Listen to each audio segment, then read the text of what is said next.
अस्सलामुअलैकुम एवरीवन। मैं हूँ डॉक्टर हिरा और आप देख रहे हैं women wellness by doctor Hira.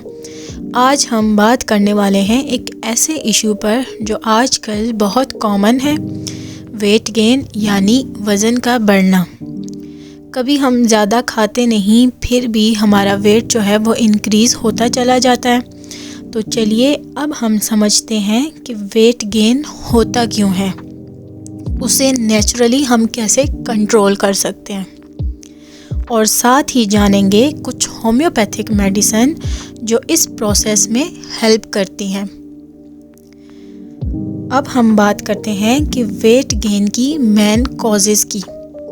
Hormonal imbalance, यानी कि विमेन में हार्मोनल इम्बैलेंस की वजह से भी वेट गेन होता है, जैसे कि थायराइड, एस्ट्रोजन और इंसुलिन अगर इम्बैलेंस हो जाए तो बॉडी फैट ज़्यादा स्टोर करने लगती है। इसके अलावा अगर आपको हाइपोथायरॉयडिज्म है तो मेटाबॉलिज्म स्लो हो जाता है। एस्ट्रोजन डोमिनेंस होने पर हिप्स और थाइस पर फैट डिपॉजिट हो जाता है। इसके अलावा इंसुलिन इम्बैलेंस से शुगर क्रेविंग्स बढ़ जाती हैं। इसके अलावा स्ट्रेस और लैक ऑफ स्लीप, यानी कि जब हम स्ट्रेस में होते हैं तो बॉडी में कॉर्टिसोल हार्मोन ज़्यादा बनता है जो डायरेक्टली बेली फैट बढ़ाता है। कम नींद लेना भी मेटाबॉलिज्म को स्लो करता है। फिर इसके अलावा मैं बात करूँगी अनहेल्दी डाइट की, यानी कि जंक फूड, शुगर ड्रिंक्स और प्रोसेस्ड फूड हमारे बॉडी में एम्प्टी कैलोरीज फिल करती हैं जो फैट की फॉर्म में स्टोर होती हैं। फिर जी आता है हमारा सेडेंट्री लाइफस्टाइल, यानी कि आजकल लोग ज़्यादातर सिटिंग जॉब्स करते हैं। मूवमेंट कम होने की वजह से कैलोरीज बर्न नहीं होती और वेट बढ़ता है। फिर हार्मोनल चेंजेस आफ्टर 30 और 40, यानी कि फ़ीमेल में 30 के बाद विमेन का मेटाबॉलिज्म नेचुरली स्लो हो जाता है और हार्मोनल शिफ्ट्स की वजह से फैट बर्न करना मुश्किल होता है।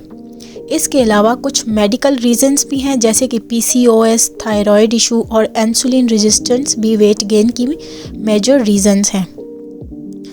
अब मैं बात करूंगी यहाँ पर कुछ नेचुरल लाइफस्टाइल की, यानी कि नेचुरली आप अपने वेट को कैसे कंट्रोल कर सकती हैं। तो सबसे पहले मॉर्निंग रूटीन, यानी सुबह उठते ही एक ग्लास वार्म वाटर में हाफ लेमन और 1 स्पून हनी मिलाकर लें। ये मेटाबॉलिज्म को बूस्ट करता है और बॉडी डिटॉक्स होती है। इसके अलावा बैलेंस्ड डाइट, रिफाइंड शुगर और फ्राइड फूड अवॉइड करें। फाइबर और प्रोटीन रिच डाइट लें, जैसे oats, fruits, vegetable, eggs, fish. फिर इसके अलावा आप अपनी हाइड्रेशन को मेंटेन रखें, यानी कि रोज़ाना कम से कम 8 to 10 ग्लास पानी पीना ज़रूरी है। कभी कभी हम डिहाइड्रेशन को भूख समझकर ओवर ईट कर लेते हैं। इसके अलावा एक्सरसाइज और फिज़िकल इनएक्टिविटी, यानी कि रोज़ 30 minute brisk walk, yoga activity ज़रूर करें।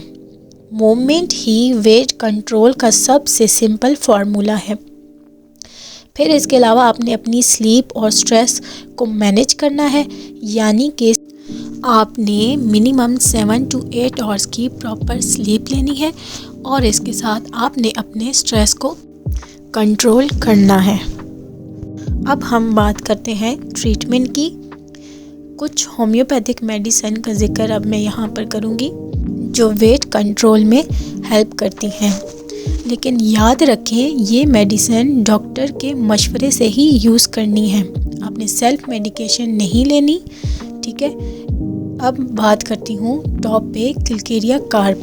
किलकेरिया कार्ब उन वुमेन के लिए जिनका मेटाबॉलिज्म स्लो होता है और थोड़ा सा भी खाएं और वेट बढ़ जाता है, और इसके साथ बहुत ज़्यादा थकन, पसीना ज़्यादा आना और स्वीट्स की क्रेविंग और laziness, specially helpful after age 30।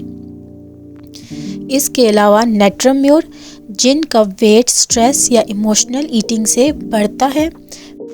इसके अलावा फाइटोलका, यानी कि जिनमें एक्सेस बॉडी फैट, जिनका मेटाबॉलिज्म स्लो होता है, इमोशनल स्ट्रेस।